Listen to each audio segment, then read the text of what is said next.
Praise the lord. దేవుని పరిశుద్ధమైన నామమునకు మహిమ కలుగునగాక. మన ప్రభువును మన రక్షకుడైన యేసుక్రీస్తు పరిశుద్ధమైన నామంలో మీ అందరికీ కూడా నా హృదయపూర్వకమైన వందనములు తెలియజేస్తున్నాను. ప్రియులారా, దేవుని యొక్క మహాకృప, దేవుని యొక్క అత్యున్నతమైన వాత్సల్యత మనకి దినాన్ని అనుగ్రహించింది. గడిచిన దినములన్నీ కూడా ఆయన కృప రెక్కల క్రింద ఉంటున్నటువంటి కాపుదలను, క్షేమమును ప్రభు మనకిచ్చి తన యొక్క రెక్కల చాటున మనలను ప్రభు భద్రపరిచి కృపతో ప్రభు మనల్ని నడిపిస్తున్నారు. కాబట్టి ఆయన కృప కొరకు, ఆయన వాత్సల్యత కొరకే ఒకసారి చేతులైతే దేవునికి స్తోత్రాలు చెల్లిద్దాం. స్తోత్రం, స్తోత్రం, స్తోత్రం, స్తోత్రం, స్తోత్రం. మన జీవిత కాలం అంతా కూడా, ఈ దినమంతా కూడా ఆయనకి ఇష్టలుగాను, ప్రభుకు కృతజ్ఞులుగాను జీవించే భాగ్యం ప్రభు ఇచ్చినట్లుగా దేవునికి స్తోత్రాలు చెల్లిద్దాం. స్తోత్రం, స్తోత్రం, స్తోత్రం, స్తోత్రం, స్తోత్రం. ఆమేన్. కొద్ది నిమిషాలు దేవుని యొక్క వాక్యం మనం ధ్యానించుకుందాం. చూడండి, ఉదయకాలం దేవుని యొక్క వాక్యం మనం ధ్యానించుకున్నట్టు కొరకు కీర్తనల గ్రంథము 97వ అధ్యాయము 10వ వచనాన్ని బైబిల్ గ్రంథంలో మనం చూచినప్పుడు అక్కడ ఈ విధముగా వ్రాయబడుతూ ఉన్నది: యెహోవాను ప్రేమించు వారలారా, చెడుతనమును అసహించుకొనుడి. అక్కడ మనము చూస్తున్నాము కదా, యెహోవాను ప్రేమించు వారలారా, చెడుతనమును అసహించుకొనుడి. తన భక్తుల ప్రాణములను ఆయన కాపాడుచున్నాడు, భక్తిహీనుల చేతిలో నుండి ఆయన వారిని విడిపించును అని అక్కడ మనము చూస్తూ ఉన్నాం. దేవుని నామానికి మహిమ కలుగునగాక. హల్లెలూయా. ప్రియులారా, చదవబడుతున్నటువంటి ఆ మాటను మనము గమనించినప్పుడు బైబిల్ గ్రంథంలో మనం చూస్తున్నాము కదా, దేవుణ్ణి ప్రేమించేటువంటి వారలారా, యెహోవాను ప్రేమించేటువంటి వారలారా, చెడుతనమును మీరు అసహించుకొనండి, చెడుతనమును విడిచిపెట్టండి, పాపమును విడిచిపెట్టండి. చెడుతనమును అసహించుకొని దాన్ని ప్రేమించక దేవునికి ఇష్టలుగా మీరు జీవించండి అనే లేఖన భాగంలో మనము చూస్తూ ఉన్నాం. దేవుని నామానికి మహిమ కలుగునగాక. ఎప్పుడైతే ఆయనను ప్రేమిస్తూ దేవుని సన్నిధానంలో భయభక్తులు కలిగి, దేవుని సన్నిధానంలో భక్తి కలిగిన జీవితమును చేస్తూ ఉంటామో ఆయన మన ప్రాణములను కాపాడుచూ ఉంటాడట. శోధనలో పడకుండా, శ్రమలో పడకుండా, భక్తిహీనుల చేతుల నీవు పడకుండా, అపాయకరమైనటువంటి స్థితిలోనికి నువ్వు వెళ్లకుండా, ఎప్పుడైతే దేవుణ్ణి ప్రేమించి ఆయన దగ్గర భయభక్తులు కలిగి మనం నడుచుకుంటామో ఆయనట మనలను కాపాడుతాడట. మనలను తప్పించేటువంటి వాడై ఉన్నాడు. అపవాది చేతుల నుండి కానీ, భక్తిహీనుల చేతుల నుండి కానీ, శత్రువుల చేతుల నుండి మనలను విడిపించేటువంటి దేవుడై ఉన్నాడట. దేవుని నామానికి మహిమ కలుగునగాక. శోధనలో నుండి, అపాయంలో నుండి మనల్ని తప్పించే దేవుడై ఉన్నాడు. అపాయకరమైనటువంటి పరిస్థితుల్లోనికి నువ్వు వెళ్లకుండా మనల్ని విడిపించేటువంటి దేవుడై ఉన్నాడు. ఎప్పుడనగా దేవుణ్ణి ప్రేమించి దేవుని దగ్గర మన భయభక్తులు కలిగి మనం నడుచుకునేటప్పుడు బైబిల్ గ్రంథంలో అందుకే మనం చూస్తున్నాం, యెహోవాను ప్రేమించువారలారా, యెహోవాను ప్రేమించువారలారా, చెడుతనమును విడిచిపెట్టండి, చెడుతనమును అసహించుకొనండి అనే లేఖన భాగంలో మనము చూస్తున్నాం.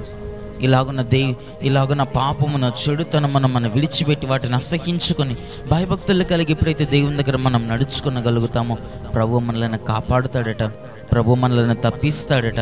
దేవుని యొక్క ఉన్నతమైనటువంటి కృపతో ఆయన మనల్ని కాపాడేటువంటి దేవుడై ఉన్నాడు. దేవుని నామానికి మహిమ కలుగునగాక. కాబట్టి చివరి దినాల్లో దేవుని సన్నిధానంలో మనము చెడుతనమును అసహించుకునేటువంటి వారలముగా ఉండాలి. ఈ రోజుల్లో అనేక మంది వారికి ఆత్మీయ జీవితాల్లో చెడుతనమును ప్రేమిస్తూ ఉంటారు. ఏదైతే దేవునికి అసహ్యకరమైనదో, ఏదైతే దేవుడు వద్దని చెప్తాడో, ఏదైతే దేవుడు మీరు వాటిని విడిచిపెట్టండి, మీలో అవి ఉండకూడదు, వాటిని నాశనము చేయండి, వాటిని నిర్మూలన చేయండి అని దేని గురించి అయితే ప్రభు చెప్తుంటారో వాటినే వాటినే ఈరోజున అనేక మంది ప్రేమిస్తూ ఉంటున్నారు. కనుకనే దేవుని యొక్క కాపుదల, దేవుని యొక్క కృప, దేవుని యొక్క కనికరం ఈరోజున అనేక మందికి దూరముగా కనబడుతుంది. ఆయన కనికరమును పొందుకొనలేనటువంటి వారులుగా కనబడతారు, ఆయన కృపను పొందుకొనలేనటువంటి వారులుగా కనబడతారు. ఎందుకనగా చెడుతనమును, పాపమును, లోకమును వారు ప్రేమించటం వలన. ప్రియులారా, మన యొక్క ఆత్మీయ జీవితాల్లో చెడుతనమనట మనం ప్రేమించకూడదట, మనము అసహించుకోవాలి అనే లేఖన భాగంలో మనము చూస్తున్నాం.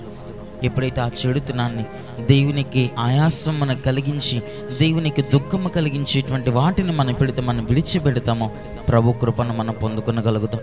బైబిల్ గ్రంథంలో రాజు అయినటువంటి సౌలుని గురించి మనం లేఖన భాగంలో చూడగలుగుతాం. దేవుడు ఒకానొక దినాన అతనికి ఒక పనిని అప్పగించాడు. ఏ పనిని అప్పగించాడనగా, నువ్వు వెళ్ళి పలానా దేశస్తులను, వారిని వెళ్ళి నీవు చంపివేయము. పలానా ప్రాంతంలో ఒక రాజు ఉన్నాడు, ఆ రాజు ఒక దేశమున పరిపాలిస్తున్నాడు. వారందరూ కూడా, ఆ ప్రజలందరూ కూడా నా జనులకు, ఇశ్రాయేలీయుల ప్రజలను వారు ఎంతగానో ఇబ్బంది పెట్టి ఉన్నారు.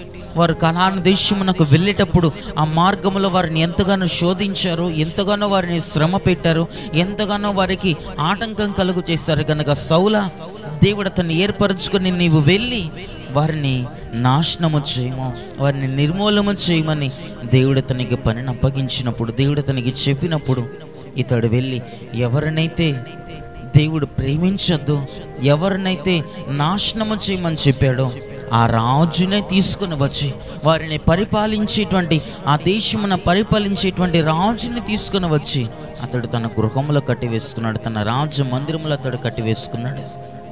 కనుకనే ఇటువంటి అవిధేయత, ఇటువంటి దేవునికి విరోధమైనటువంటి వాటిని, దేవుడు చేయవద్దన్నటువంటి వాటిని ఈ యొక్క సౌలు చేయటం మూలముగా తన కృపను కోల్పోయాడు, రాజ్యమును కోల్పోయాడు, తనకున్న అధికారమును కోల్పోయాడు. దేవుడు అంటున్నాడు కదా, అతనికి సౌలుకు నా కృపను దూరము చేసినట్లు అనే లేఖన భాగంలో మనము చూస్తాం. దేవుడు అంటున్నాడు కదా, సౌలుకు నా కృపను దూరం చేశారని ప్రభు అంటున్నాడు. ఎందుకు దేవుని కృప దూరం అయిపోయిందట?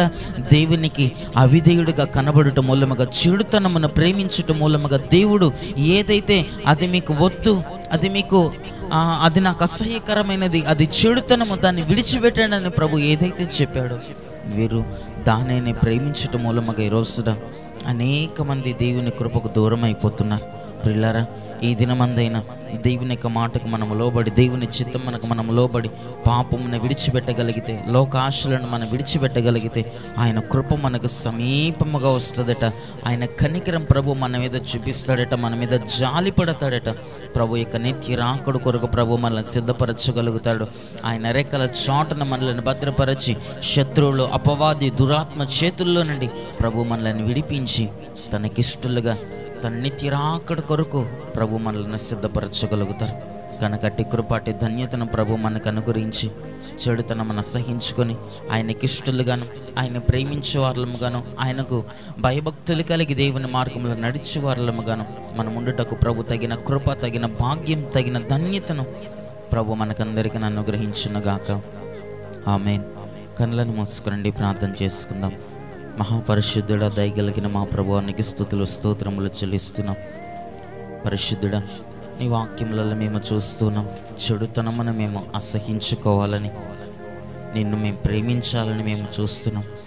పరిశుద్ధుడా, నీ యందు భయభక్తులు కలిగినటువంటి వారి ప్రాణములను మీరు కాపాడుచున్నారని, నీ యందు భయభక్తులు కలిగి నిన్ను ప్రేమించేటువంటి వారిని భక్తిహీనుల చేతుల నుండి మీరు విడిపించుచున్నారని నీ లేఖన భాగంలో మేము చూస్తున్నాం. మా యొక్క ఆత్మీయ జీవితాల్లో కూడా చెడుతనమును అసహించుకొని పాపమును విడిచిపెట్టి నీకు ఇష్టలుగాను, నీకు కృతజ్ఞులుగాను, పరిశుద్ధుడా, నీ యందు భయభక్తులు కలిగి నడుచుకునేటువంటి వారులుగాను మమ్మల్ని మార్చమని ప్రార్థిస్తున్నాం.